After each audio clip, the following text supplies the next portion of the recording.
ফেসবুকেরটাই দেখাচ্ছি, serial wise দেখাচ্ছি। প্রথমে আমি নিচ্ছি সার্কেল শেপটা। এটা আমি শিফট ধরে নিব।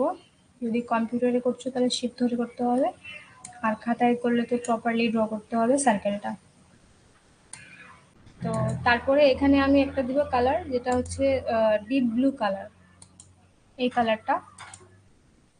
আর আউটলাইনটাও আমি ওই কালারটা দিয়ে ফিল করে দিব। তারপরে ভিতরে যেটা টেক্সট লিখতে হবে সেটা আমার হচ্ছে অ্যাপ, আর ওটা শুধু আমার থাকবে হোয়াইট কালার দিয়ে।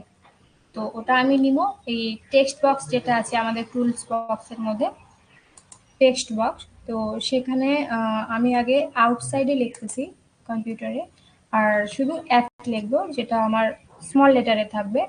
আর এখানে যেহেতু আমার সাইজ ছোট আছে, তো ছোট সাইজটাকে আমি আগে একটু বড় করব। এটা দুইটা প্রসেস আছে, আগে এখানে নাম্বার যেটা সাইজ আছে এটা আগে থেকে বড় রাখতে হবে, বা লেখার পরে এটা সিলেক্ট করেও আমরা বড় করতে পারি। এইভাবে সিলেক্ট করে সাইজটা আমরা এখানে ক্লিক করে চেঞ্জ করে দিতে পারি। আমি 100 দিলাম, 100 দিয়ে ভিতরে ক্লিক করব। সাইজটা একটু বাড়বে, আরও যদি বড় লাগে তাহলে সাইজটা এখান থেকে বাড়িয়ে নিতে হবে। 150 দিলাম। সাইজটা বড় হওয়ার পরে আমরা আউটসাইডে ক্লিক করব, আর আরও যদি বড় লাগে তো আমরা একটু চেঞ্জ করে দিতে পারো। যত বড় সার্কেল হবে ওইভাবে আমাদেরকে টেক্সটটা নিতে হবে। টেক্সটটা নেওয়ার পরে এখানে আমাদের টেক্সটের যে কালারটা হবে আগে আমি ব্ল্যাক করে দিব, কারণ সেম সেম কালার ভিতরে নিয়ে গেলে আমরা দেখতে পারবো না।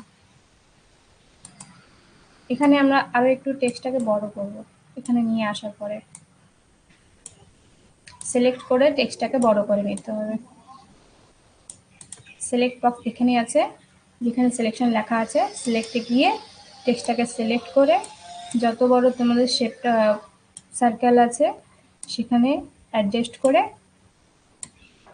একটু বড় বা ছোট যেরকম হয় সেখানে অ্যাডজাস্ট করে রেখে দিতে হবে। তারপরে ভিতরে আমরা একটা কালার দিব, সেটা হচ্ছে হোয়াইট, যেটা আগে থেকে সেখানেই থাকে। এইভাবে একটা ফেসবুকের লোগোটা রেডি করতে পারো। এখানে তোমরা স্কোয়ার টাইপ মানে স্কোয়ার শেপ নিয়েও করতে পারো।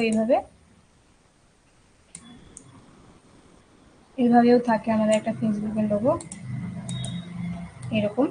তো এভাবেও তোমরা ফেসবুকের লোগোটা ড্র করতে পারো।